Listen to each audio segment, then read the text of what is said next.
They say defense wins championships. That's what they say.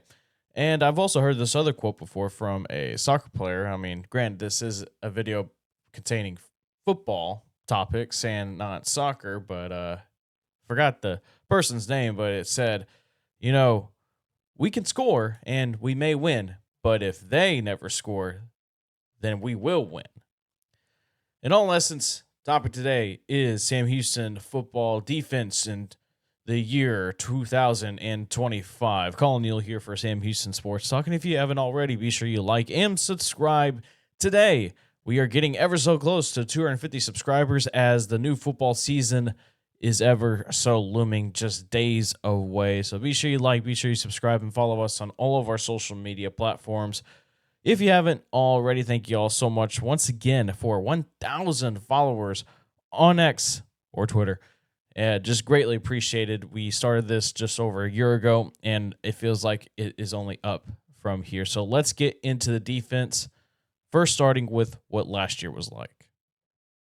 It feels like an understatement to say that the defense last year for the Bearcats in 2024 was special. Like, yeah, special's, one thing. It's just feels like an understatement. I mean, this was a team that was the 22nd ranked in FBS in total defense. I mean, you were led by guys like starting up front. Yeah, the guys like Matthew Reap, a solid Denver Warren, Chris Murray, Kendrick DeJour, guys on the edge that just cause absolute havoc. And you have the linebacking room of Kavion Gaither. You also had CJ Johnson there, and you also had Trey Fields, Sincere Jackson, a couple of other guys. And then that DB room was just one of the best in the country with Davion Armstead, covering your X, and you had David Fisher on the other side. And then you had the DB room that was highlighted by Caleb Weaver and Isaiah Cash, and then nickel and Jalen Jimerson. You also had Iman Allen as well. And unfortunately, following Keeler's exit to Temple, it also came forth of the exit of Skylar Cassidy and pretty much almost the whole defensive staff going up north to Denton, Texas to coach at North Texas for the Mean Green. And with them going to North Texas, they basically took a lot of the guys on defense. Armstead's now going there. Fisher is going there. Trey Fields as well as going there, and a couple of other guys as well. And then Chris Murray transferred to Auburn. Isaiah Cash transferred to Virginia Tech, and Caleb Weaver went on to Duke, and Kendrick DeJour also went to East Carolina. And you also graduated Kavion Gaither. And just overall, you just lost a lot of players. In fact, of all the defensive guys that were on the 2-deep depth chart at the New Orleans Bowl, only 3 guys returned from that depth chart: Jaden Scott, CJ Johnson, and Iman Allen. And on top of that, you have a whole new defensive staff that is led by defensive coordinator Freddie Autry-Lindsey. It's going to be a tough year, to say the least. I mean, you lost a lot of snaps. You lost a lot of production. That defense was really good last year. It's going to be really hard to top it this year. And the thing is, they also started on the portal pretty late. But did they probably do enough to maybe make this defense manageable? Depending on, all these guys that we've been able to get, if you can just be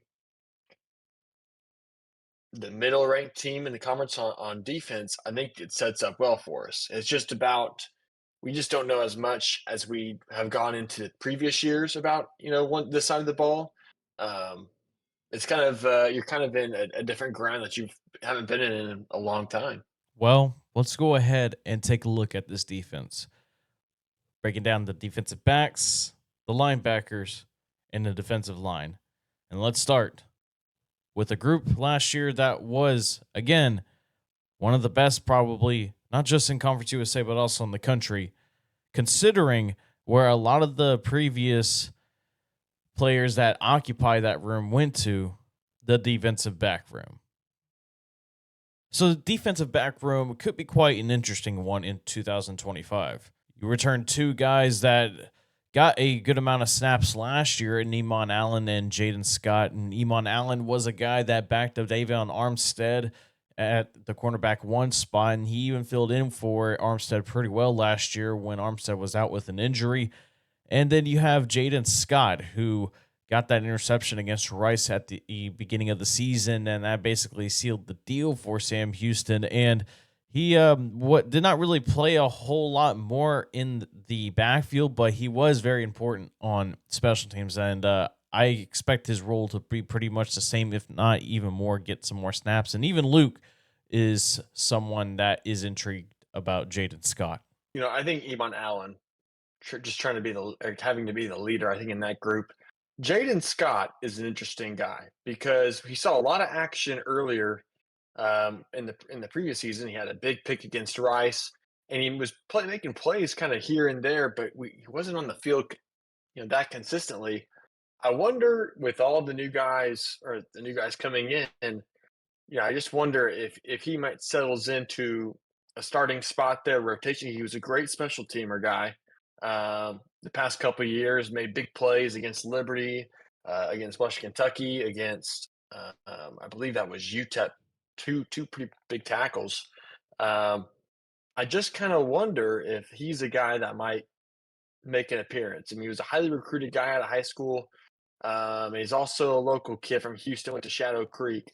So I'm just kind of high on Jaden Scott, but I think um, kind of looking at it, it's there's a ton of more experience on this team out of transfers and seniors, just kind of on the this side of the ball. Now, unlike before, where I was going to go through every single defensive back, I'm going to give you just some names to keep an eye on. And first off, we are going to start with this guy, Bowling Green transfer CJ Brown, 2024, 13 games, 74 tackles, 44 solo, 2.5 tackles for loss, 1 interception, 2 pass breakups. But over his time at Bowling Green, including at NIU, where he was with the Huskies before he went on over to the Falcons.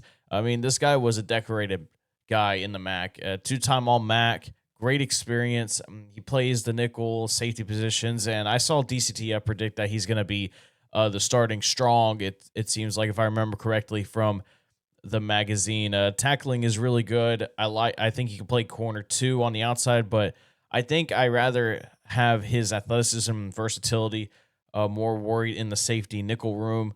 So this was a really good pickup, in my opinion, for Freddie Autry-Lindsay in the defense. And so this is going to be a veteran, a guy that you're going to have to be on the lookout for. We actually interviewed him after day 15 of training camp. So that video is going to be pop up with the card right here, and just go ahead and check it out. He's an interesting prospect, to say the least. Another guy that I'm pretty high on, that I can see him starting outside in the corner spot, would be Joe Swin. He transferred from Oregon State last year, appeared in 7 games as a special teamer and as backfield depth in 2024. First thing I really noticed in camp was how lanky he was, long arms. Looking back at his high school tapes, he used it to his advantage, especially in 1v1 situations, using the trail method. It's brilliant for a guy like Swin, where he's basically daring you to try to overthrow him. If you underthrow even by a bit, it is either a pass breakup or an interception. He could serve nicely in the corner room, depending on how he develops and is looked upon by a brand new coaching staff. Some other guys I think you should keep an eye on will be Alonzo Edwards, Texas State transfer. I believe he'll start in the nickel spot, maybe split time. Don't really know for sure who's going to start on defense until we see that 2D depth chart that comes out a few days or so before kickoff against Western Kentucky. But I really like him, does a really good job getting the ball, shows nice technique when covering receivers man-to-man, especially 28 games over his career at Texas State, 69 tackles, 5.5 TFLs, 2 sacks, 6 pass breakups, 4 forced fumbles. In 2024, though, he only played 3 games, and from what I gathered, he just got beaten out by transfers that Texas State brought in, and Alonzo Edwards just basically got fizzled out of playing time. Another guy as well would be Jace Arnold, redshirt sophomore from Wisconsin, following Longo. In kind of sense, I heard some things about him up in Wisconsin. Undersized, but it seems like a guy that can really fight the receivers, especially in man-to-man situations. Made some impressive plays on the first day of training camp when I was out there, so someone to watch out there as well. Also, another guy, Cecil Powell, he was at NC State when Freddie Autry-Lindsey was there as the Nichols coach, and then he moved to Troy this past season, 2024, just backup safety. 12 games, 24 tackles, 1 TFL, 1 pass breakup. And while the stats may not show that a lot really per se, I think it's just nice to get some veteran presence and some familiarity for Autry-Lindsey in such a interesting year for a team's defense. And lastly, a couple other guys, Trey Harris from transfer from Cornell, really like him, 6'4".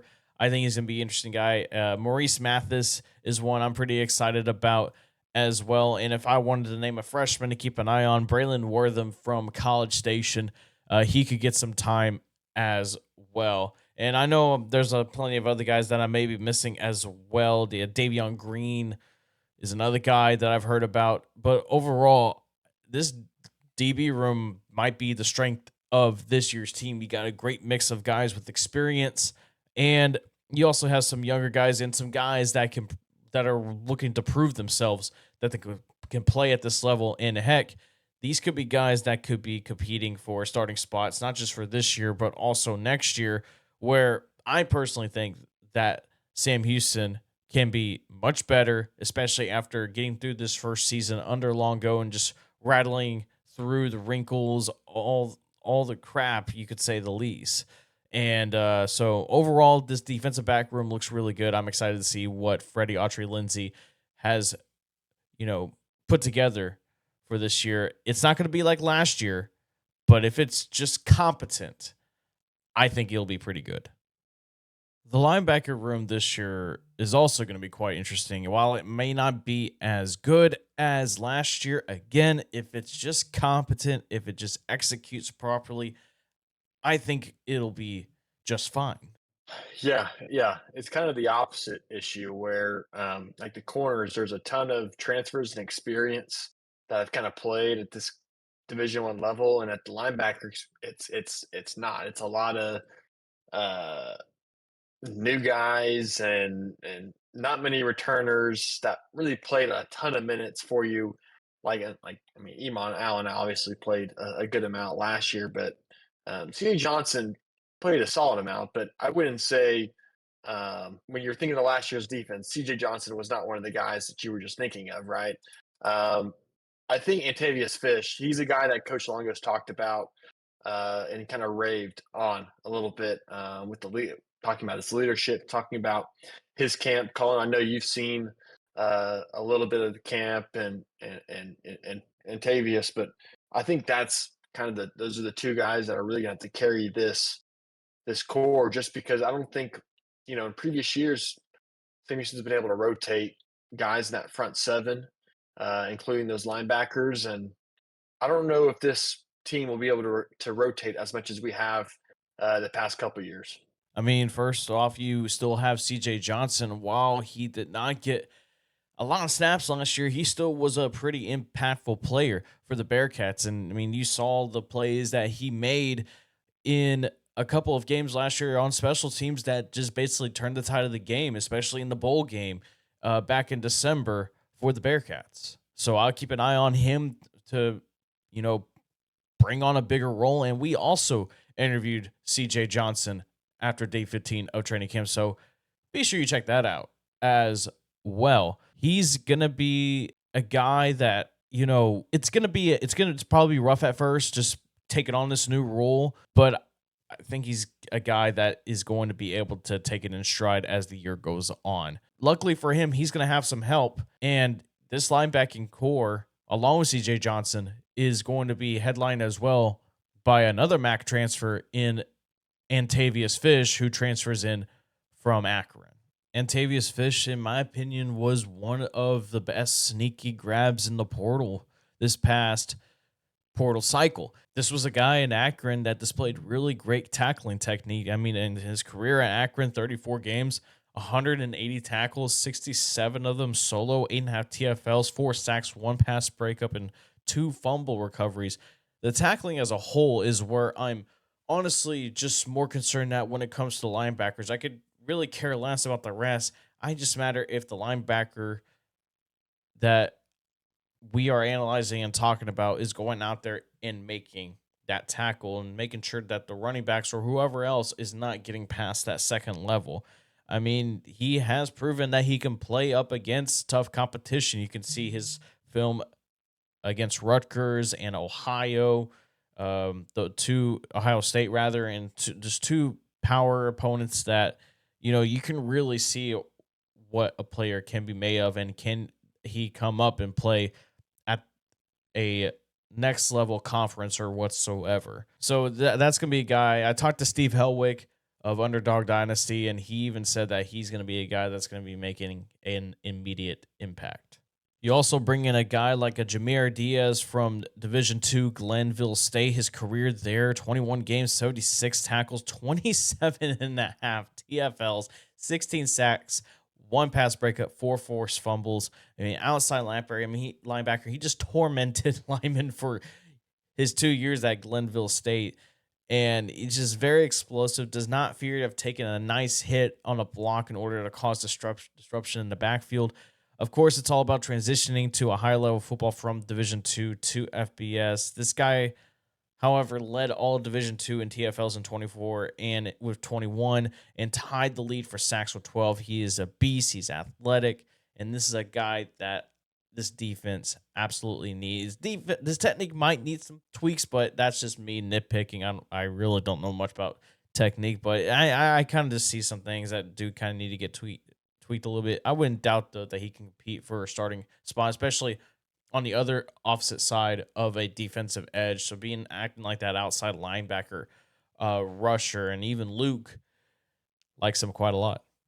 Yeah, one guy that I've been kind of taking a liking to and just reading up about him and seeing what he's about was Jameer Diaz, Colin, at Sam Houston now and looking to kind of make his impact in a special type of way. He's a New Jersey guy, so a little bit closer, and maybe has known a little bit about Longo, obviously him being from Philly and whatnot. But that's a guy that I'm kind of taking a look at and just wondering what type of role he's going to play on this team. Well, other guys you can name, Tokyo Gordon, Jacob Robinson, a transfer from Tyler Junior College. I'm also pretty curious about redshirt sophomore Eli Wallace, one of the few defensive returners from last year. He made some noise in training camp when I was there. I saw he made a big hit when they were going through, just making just simple plays, just like real quick. Let's just get this warm up in, and he just made a big hit. And I've heard his name quite a bit as training camp has rolled on, and even Luke as well, like some Eli Wallace. Yeah, I think he's going to be a guy that's going to make an impact later down as the season goes. His name will start popping up more and more often. He's just a sophomore. Now he's been with the program for a couple years. He's redshirted, but this is the guy that helped lead Duncanville to a state championship, right? And to multiple state title games. He was a 3-star prospect coming out, and now here he is at Sam Houston.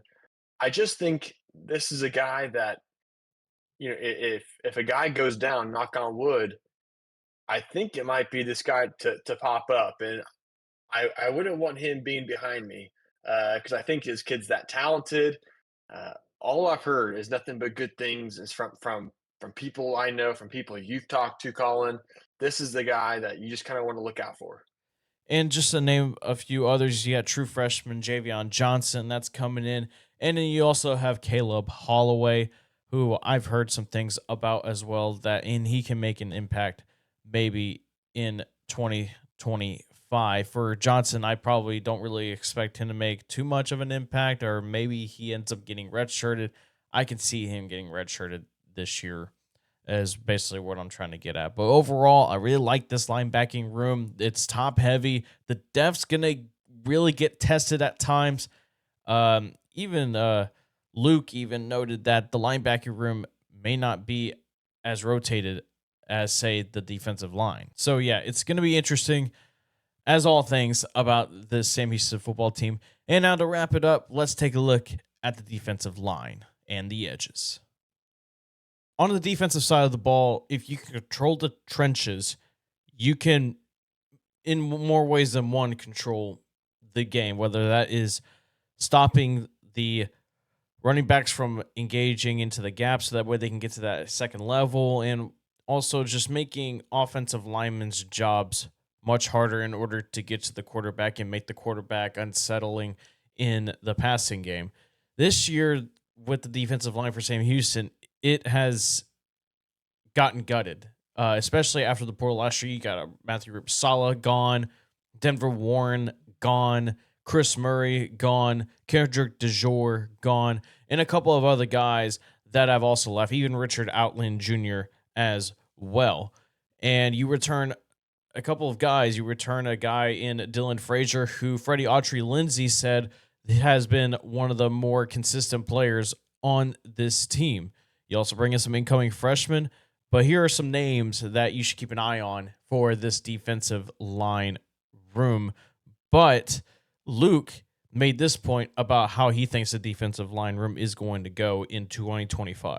I think the D line's going to rotate a ton just to see, okay, what does this guy give us? What does a Keelan Cox give us, or what does a Dylan Frazier return? Cassius Coy, like, can he do something? Right, Lawton, like, I mean, it's just there's a lot of different pieces here that I think the coaching staff is still, waiting to uncover. So I think that this position is going to rotate a bunch at the start, and then we'll kind of maybe find their key 5 or 6 guys at the very end of the season. The most high-profile grab from the portal when it comes to the defense as a whole was Keelan Cox. This was a guy that walked on Alabama, went on to play at Wyoming, and then found his way down to Texas Southern, and he became one of the best edge rushers in the FCS. I mean, this was a guy that just a mauler, 6'4", 295. I've seen him in person. It's a 295 that you're just like, okay, this guy it's at 295, right? He's freaking yoked.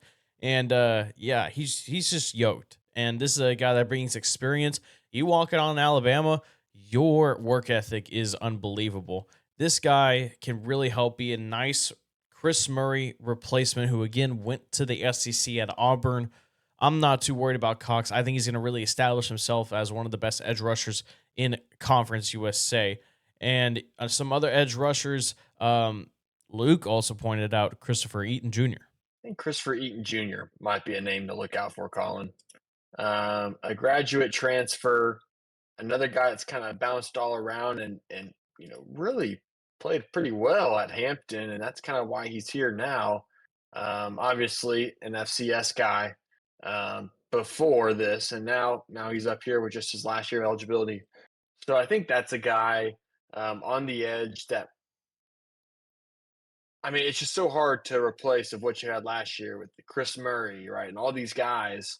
I think he's maybe the guy just to look out for. Staying more on the edges for the defense, you bring in a guy transfer from San Diego Mesa College in Brian Spalding. I mean, if there's one thing I can describe Spalding, it's this. It's raw. Needs refinement, but has a lot of potential. At first committed to East Texas A&M, but then committed to getting a lot of FBS interest. Most likely that's why he decommitted. He was getting offers from the Colorado State, New Mexico, Middle Tennessee, FAU, Georgia State, UTEP, and his hometown school in Western Kentucky.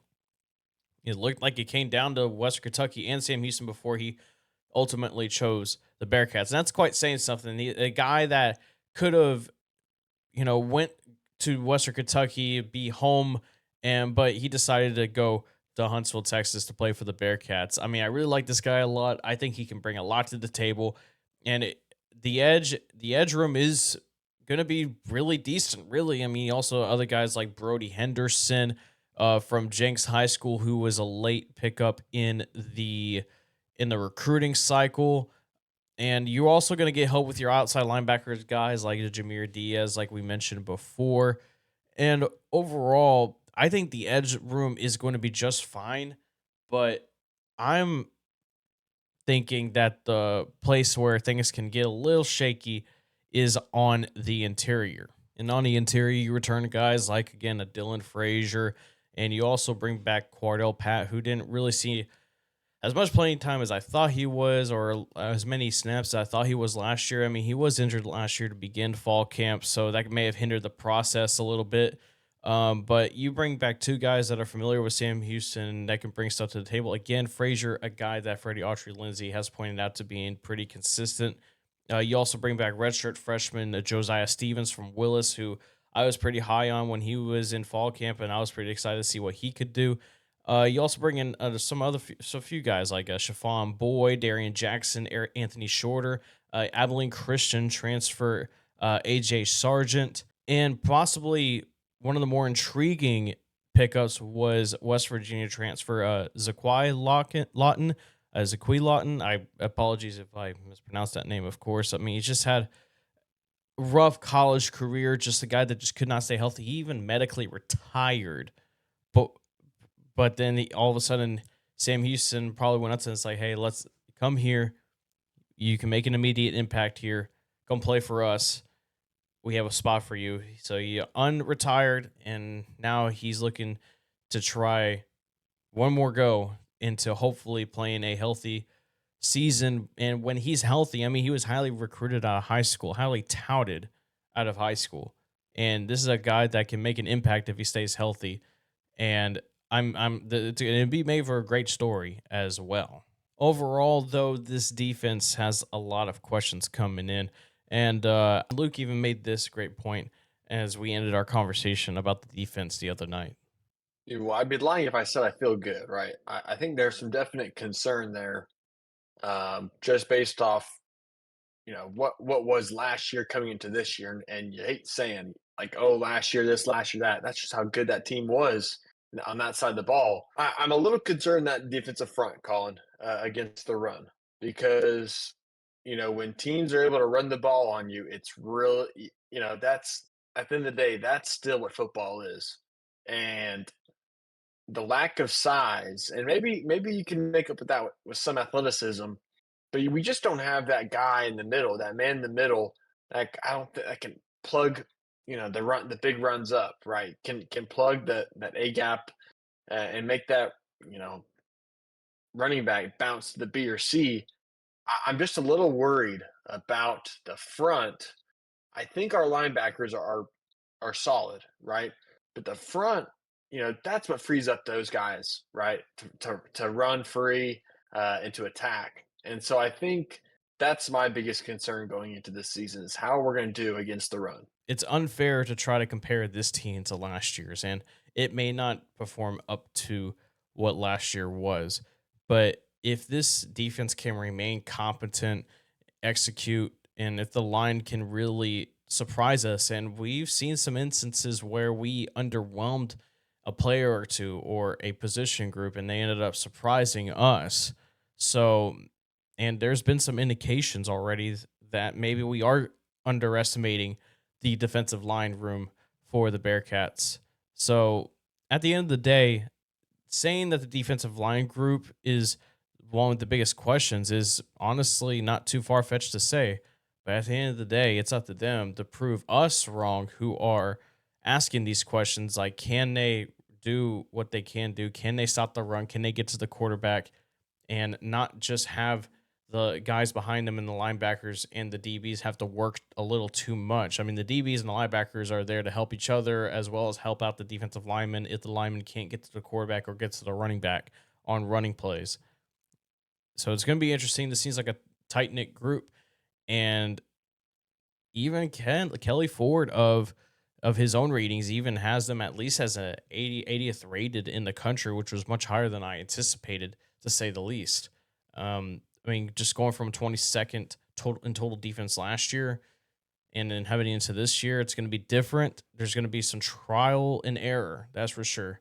I think they're still trying to figure out what the best combination is out there, but I'm really anticipating and excited and anxious to see what that two deep is looking like on the defensive side when that comes out. But that'll do it for us here on the defensive side of things. I'm calling Neil for Sammy Sports Talk. So long for now. As always, you know what, cats. Check out our special teams preview that we did yesterday. Some interesting stuff there. A kicker battle that we are possibly having in that special teams area of the game. And then tomorrow it's going to be the offense. And then the next day it's going to be our preview podcast for Western Kentucky week 0 to begin the college football season. Again, folks, it looms. See y'all next time.